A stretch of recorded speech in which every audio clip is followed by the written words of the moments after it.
Hello students, आज हम DNA प्रतिकृतिकरण, जैसा कि हमारा डीएनए का जो चैप्टर चल रहा है उसकी सीरीज़ में आज हम डीएनए प्रतिकृतिकरण के बारे में पढ़ेंगे। क्या होता है डीएनए प्रतिकृतिकरण? DNA replication. डीएनए की एक अतिरिक्त कॉपी का बनना डीएनए प्रतिकृतिकरण कहलाता है। क्या है दोस्तों डीएनए प्रतिकृतिकरण? डीएनए की एक अतिरिक्त कॉपी का बनना, और ये क्रिया कहाँ पर होगी? कोशिका विभाजन की एस उप अवस्था में। कोशिका विभाजन जब अपन पढ़ते हैं सेल डिवीजन के अंदर, अंतराल अवस्था के अंदर G1, S और G2 तीन उप अवस्थाएँ होती हैं। कौन कौन सी होती हैं? G1, S और G2।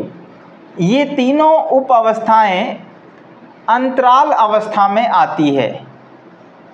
अंतराल अवस्था, तो ध्यान रखना, अंतराल अवस्था की S अवस्था अर्थात संश्लेषण फेज, इसे हम सिंथेसिस फेज भी कहते हैं।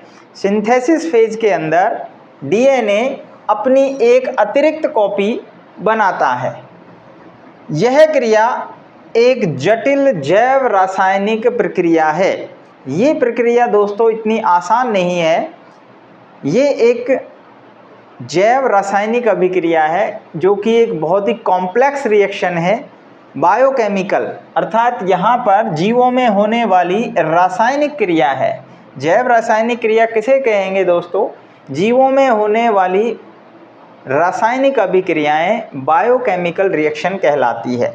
जैसे फॉर एग्जांपल अपन देखते हैं प्लांट्स के अंदर फोटोसिंथेसिस एक बायोकेमिकल रिएक्शन है।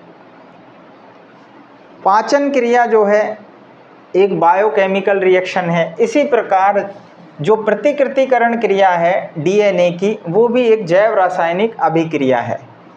देखते हैं प्रतिकृतिकरण के अंदर कौन कौन से एंजाइम प्रयुक्त होते हैं।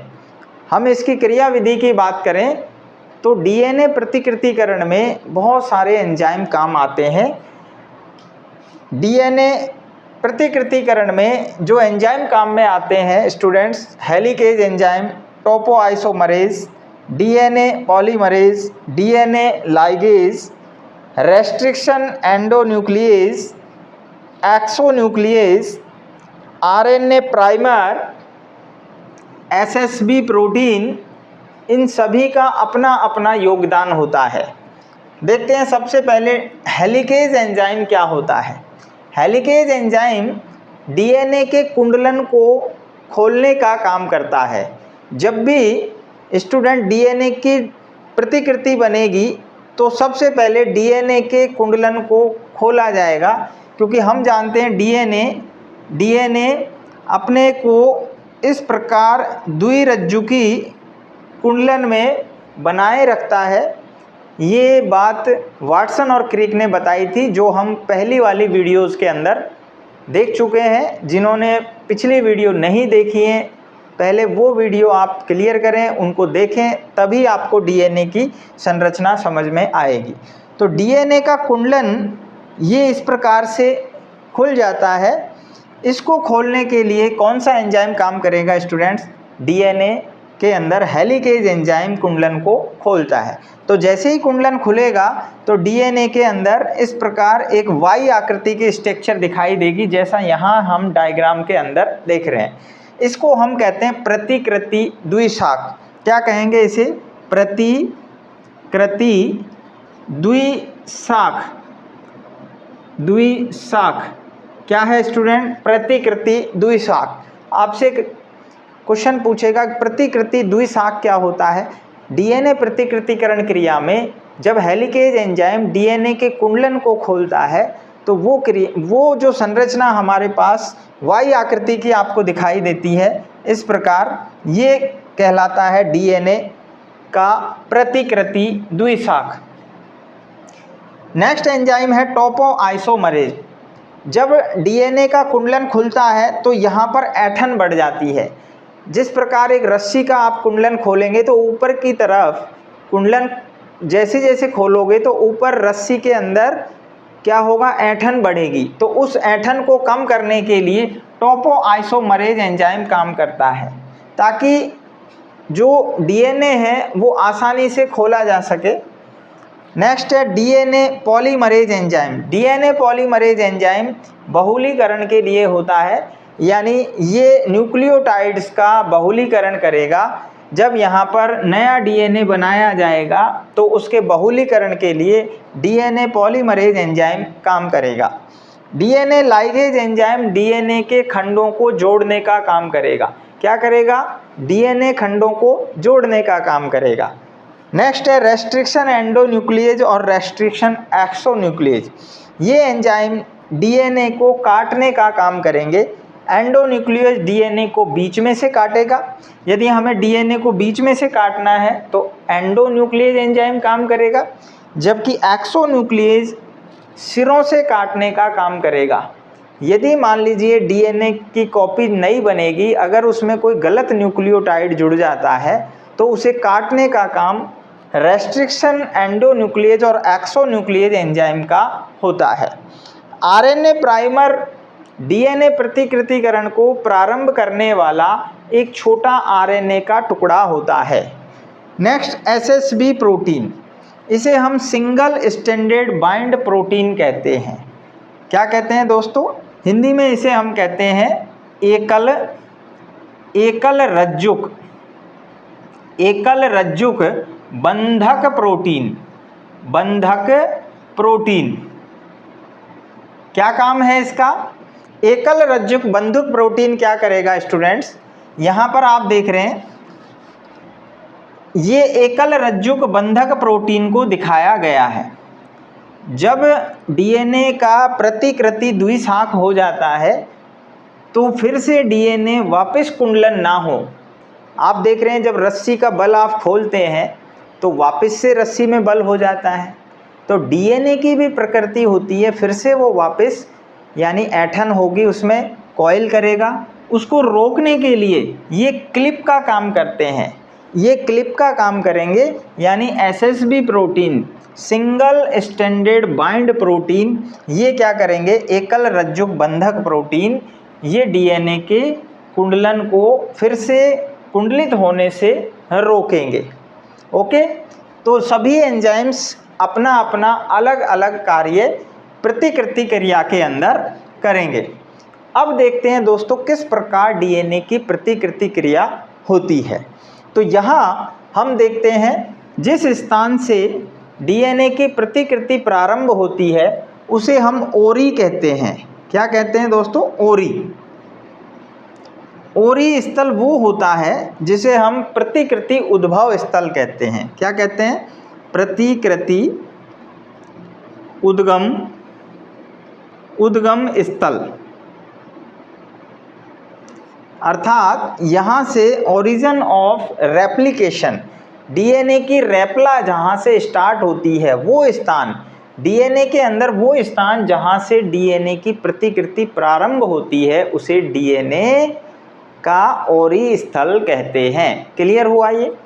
ओरी स्थल बहुत इंपॉर्टेंट है, अलग से आपसे एग्जाम में पूछा जाएगा। बहुत बार नीट के अंदर इस तरह के सवाल पूछेंगे आपसे।